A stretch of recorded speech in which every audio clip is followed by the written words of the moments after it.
یہ تو صریحاً غلط ہے، ظاہر بات ہے کہ یہ بہت ہی نامناسب طرز عمل.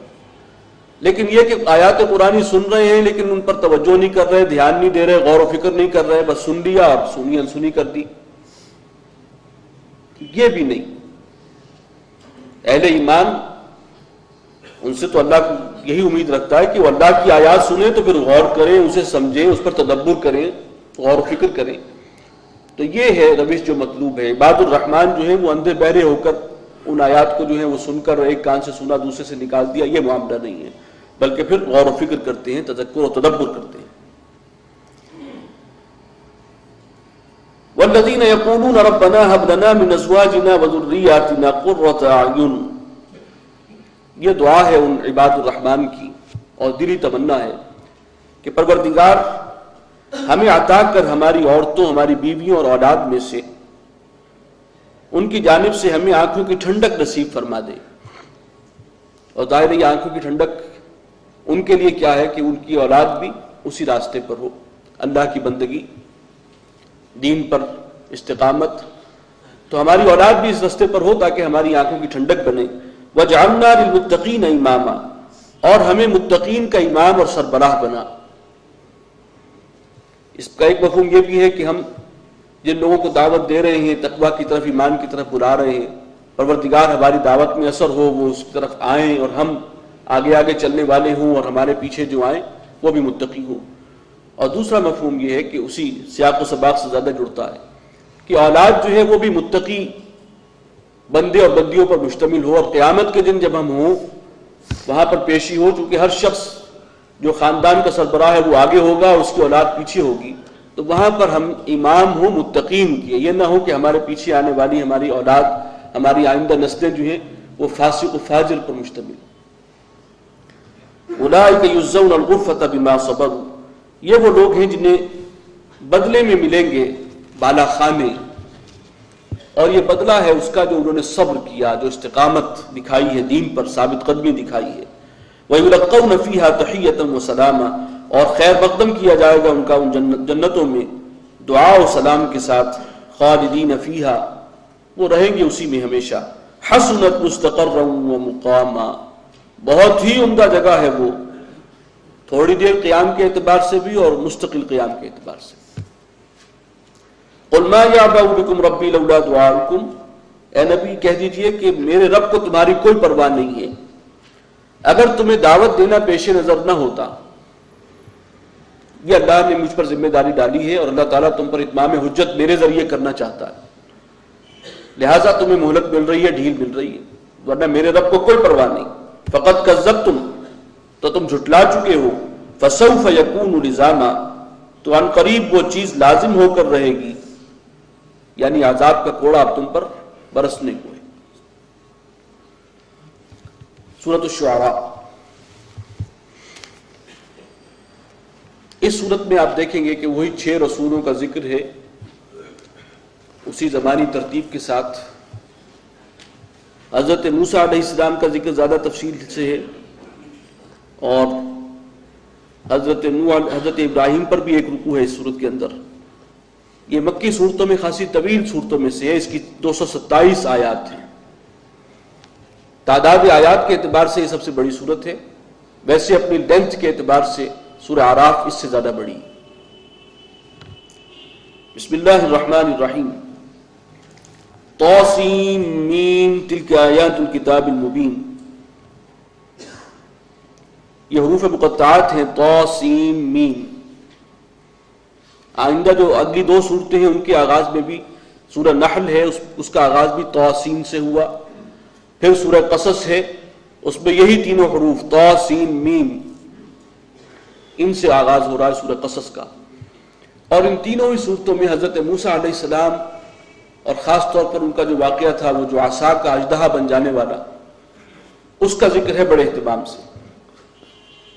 حروف مقطعات کی جن لوگوں نے تحقیق کی ہے اپنے طور پر، ظاہر بات ہے کہ اس میں کوئی حتمی اور یقینی بات نہیں کی جا سکتی. کچھ باتیں ایسی ہیں جو کہیں کہیں محسوس ہوتا ہے کہ ہاں ان میں کوئی معنویت ہے. تو ایک اس کی تفسیر یہ ہے کہ اس کو، یہ جو الفاظ ہیں اصل میں عربی کی جو مدر زبان ہے، اس کی جو یوں کہنا چاہیے کہ عربی کے اوپر جو زبان اس سے پہلے تھی، جس سے عربی زبان نکلی ہے، وہ عبرانی ہے، اور اس میں جو الفابیٹس ہیں وہ مختلف چیزوں کی شکل کی صورت میں لکھے جاتے تھے، اور تو جو ہے وہ سانپ جیسے پھن پھیلائے کھڑا ہے اور کنڈلی مارے بیٹھا ہوا ہے، تو توئے کی شکل ابھی بھی ایسے ہے جیسے کنڈلی ماری ہوئی ہو سانپ نے۔ تو ان تینوں صورتوں میں اس سانپ کے معجزے کا، عصا اور سانپ والا جو معاملہ ہے وہ زیر بحث آیا ہے، حضرت موسیٰ کا واقعہ، اور اس سے پہلے سورہ طٰہٰ میں بھی تھا، اس کا بھی آغاز جو ہے حروف مقطعات میں سے تو جو ہے وہاں پر شامل ہے۔ تو کہیں کہیں کوئی بات جو ہے وہ جڑتی ہوئی محسوس ہوتی ہے، لیکن ساری باتیں اور اس کے بارے میں کوئی ایک متوازن اور کوئی ایسی ٹھوس بات ان حروف مقطعات کے حوالے سے نہیں کہی جا سکتی، لیکن کچھ چیزیں ہیں جو جڑتی ہوئی محسوس ہوتی ہیں۔ تلک آیات الکتاب المبین، یہ آیات ہیں ایک روشن اور واضح کتاب کی۔ لعلک باخع نفسک الا یکونوا مؤمنین، اے نبی شاید آپ اپنے آپ کو اس فکر میں ہلاک کر لیں گے کہ یہ لوگ ایمان لانے والے نہیں بنتے۔ یہ صدمہ ہے آپ پر کہ میری یہ قوم جو ہے ایمان نہیں لا رہی۔ ان نشأ ننزل علیہم من السماء آیۃ، اگر ہم چاہیں تو ان پر آسمان سے ایک ایسی نشانی اتاریں، فظلت اعناقهم لها خاضعین، کہ جس کے سامنے ان کی گردنیں جھکی رہ جائیں، پھر اپنا سر نہ اٹھا سکیں گے۔ وما یاتیہم من ذکر من الرحمن محدث، اور نہیں آتی ان کے پاس رحمان کی جانب سے کوئی نئی نصیحت، کوئی تازہ نصیحت، الا كانوا عنہ معرضین، مگر یہ کہ اس کا وہ اعراض کرتے ہیں، اس کی طرف توجہ نہیں دیتے، اسے اگنور کرتے ہیں۔ فقد كذبوا، تو اب یہ جھٹلا چکے ہیں، فسياتيهم انباء ما كانوا به يستهزئون، اب ان قریب آ جائے گی اس چیزوں کی حقیقت کہ جن کا یہ مذاق اڑاتے تھے، اب وہ مجسم شکل میں آ جائے گا وہ عذاب ان کے سامنے۔ اولم يروا الى الارض كم انبتنا فيها من كل زوج كريم، کیا وہ دیکھتے نہیں زمین کو کہ ہم نے اس کے اندر کیسی کیسی مختلف بڑی عمدہ چیزیں اس کے اندر اگائی ہیں۔ ان فی ذلک لآیہ، یقیناً اس میں بہت بڑی نشانی ہے۔ یہ زمین کے اندر جو کچھ بو قلبونی ہے، جو اللہ تعالیٰ نے چیزیں اگائی ہیں، ان کی جو رنگا رنگی ہے، جو ویرائٹی ہے، یہ اپنی جگہ ایک پلانٹ کنگڈم جو ہے، یہ اپنی جگہ ایک موضوع ہے مستقل ریسرچ اور دلچسپی کا۔ تو فرمایا اس میں بہت بڑی نشانی ہے، ان فی ذلک لآیہ وما کان اکثرهم مؤمنین، لیکن ان میں سے اکثر جو ہیں وہ ایمان لانے والے نہیں ہیں۔ وان ربک لہو العزیز الرحیم، اور یقیناً تمہارا رب العزیز ہے، الرحیم ہے۔ العزیز جس کا اقتدار سب پر چھایا ہوا ہے، جو سب سے زیادہ با اختیار ہے، باقی سب اس کے تابع۔ الرحیم نہایت رحم فرمانے والا۔ اسماء حسنہ یہ جو دو ہیں اس سورہ مبارکہ میں بار بار ریپیٹ ہوں گے ایک پیئر کی شکل میں، العزیز الرحیم۔ وَإِذْ نَادَى رَبُّكَ مُوسَىٰ أَنِ ائْتِ الْقَوْمَ الظَّالِمِينَ، اور جب پکارا تیرے رب نے موسیٰ کو کہ جاؤ اس ظالم قوم کی طرف، قوم فرعون یعنی فرعون کی قوم، الا یتقون، تو کیا وہ ڈرتے نہیں ہیں اللہ کی پکڑ سے؟ قال رب انی اخاف ان یکذبون، حضرت موسیٰ نے عرض کی پروردگار میں ڈرتا ہوں کہ وہ میری تکذیب کریں گے، مجھے جھٹلائیں گے۔ وَيَضِيقُ صَدْرِي، اور میرا سینہ بھیجتا ہے، وَلَا يَنطَلِقُ لِسَانِي، اور میری زبان جو ہے وہ رواں نہیں ہے، اس میں کچھ رکاوٹ ہے۔ فَأَرْسِلْ إِلَىٰ هَارُونَ، تو پروردگار پیغام بھیج دے ہارون کو، مراد یہ ہے کہ اس کام میں اسے بھی میرا شریک حال بنا دے، اسے بھی رسالت سے سرفراز فرما دے۔ وَلَهُمْ عَلَيَّ ذَنْبٌ فَأَخَافُ أَن يَقْتُلُونِ، اور ان کے گناہ کا بوجھ بھی میرے اوپر ہے۔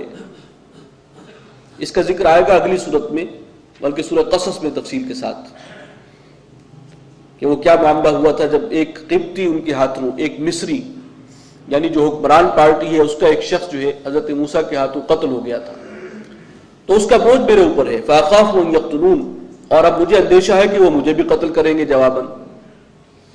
قَالَ كَلَّا، فرمایا کہ ہرگز نہیں، تمہیں وہ قتل نہیں کر سکتے۔